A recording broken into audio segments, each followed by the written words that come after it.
அரிசி விளைஞ்ச ஊரு என் அத்தை பிறந்த ஊரு, என் அத்தை பிறந்த ஊரு இப்போ சுத்த சுடுகாடு.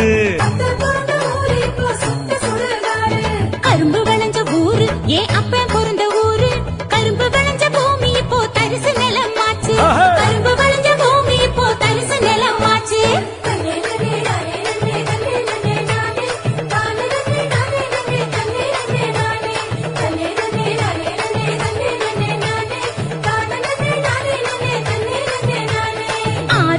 நிறைஞ்சிருந்த நாடு எங்க நாடு, அந்த 6 குளம் இருந்த இடம் கட்டாந்தரையாச்சு, 6 குளம் இருந்த இடம் கட்டாந்தரையாச்சு. பாதி இடம் நகராட்சி பஸ் ஸ்டாண்டு ஆச்சு, அது மீதி இடம் உயரமான குப்பமேடு ஆச்சு.